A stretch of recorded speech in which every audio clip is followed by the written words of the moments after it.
Hi, I'm Christopher Sovereign, founder and director of Sovereign Seminars, and in my 26 years of professional massage practice, I've learned a great deal of things, and I like sharing them.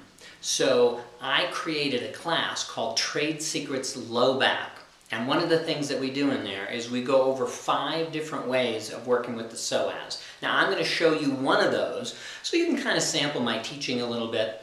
And also, if you never take a class from me, you'll be able to do better work with this remarkably simple, gentle, and effective tool for working with the psoas, even if you never meet me. And I hope that you do meet me, but regardless, if I can help your practice be a little bit better, that's great. That's what I'm all about. Now, the psoas, to sort of paraphrase Mark Twain, everyone complains about the psoas, but nobody does anything about it. I'm going to show you a great, useful technique, and I'll give you more details afterwards how you can get a printout of this directly from the manual for this class. All right, let's look at the psoas.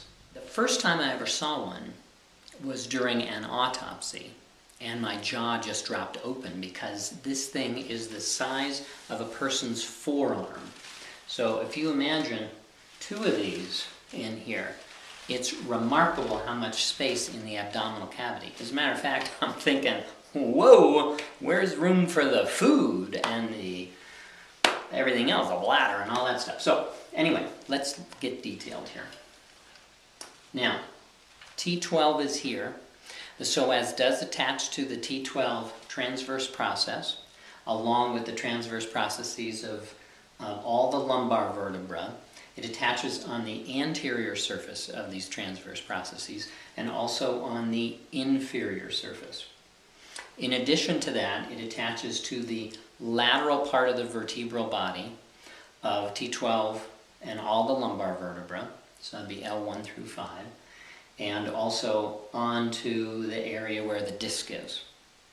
So this entire area here is covered with the psoas. Those are the superior attachments, and then it crosses the pelvis, and if this were the inguinal ligament, it goes deep to that and comes down. It does something interesting now.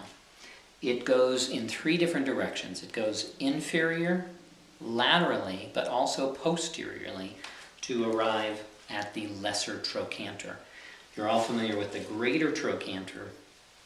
This is the lesser trochanter. Now, the psoas minor, there is a psoas minor in 41 to 50% of humans. It also attaches to T12 and the first couple of lumbar vertebra. It lays on top of the psoas major, and then it attaches under the superior ramus of the pubis bone, so right here. Does not come down to the thigh. Will affect it in the ways it needs to be affected in the work that we're going to be doing. The iliacus, which is linked to the psoas, they share a common tendon here, lines the pelvic bowl and then crosses also. Now, many times this whole thing is referred to as the iliopsoas muscle. I like to separate them out. Let's look at the function of the psoas. Now, so for this, it's most famous for moving the femur, or flexion of the thigh. Now that's when the lumbar spine is stable. Now what if the stability is of the thigh and the pelvis?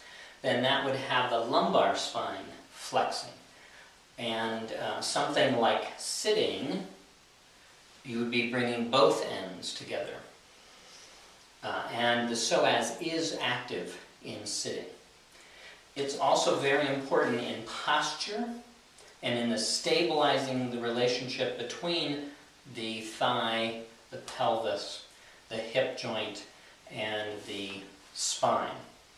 Now, some people say that it takes away the thigh, abduction. Some people say that it brings in the thigh, adduction.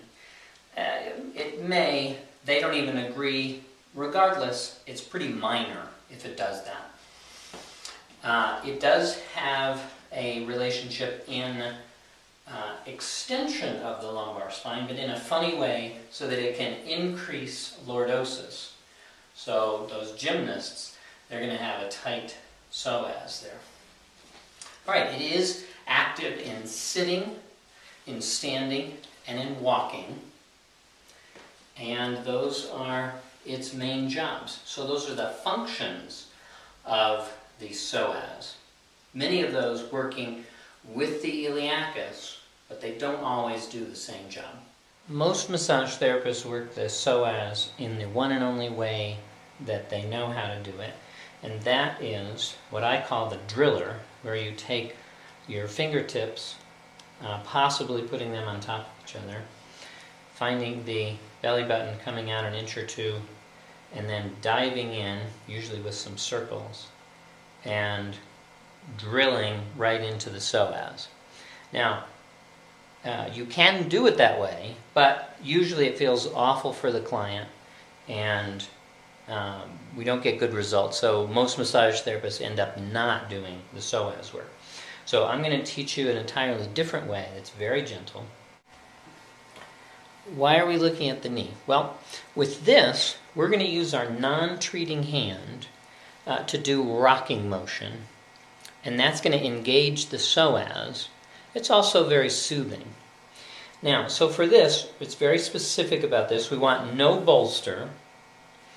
We want to cradle the kneecap. So the kneecap is right here. We want to cradle it. So we don't want to be above the kneecap.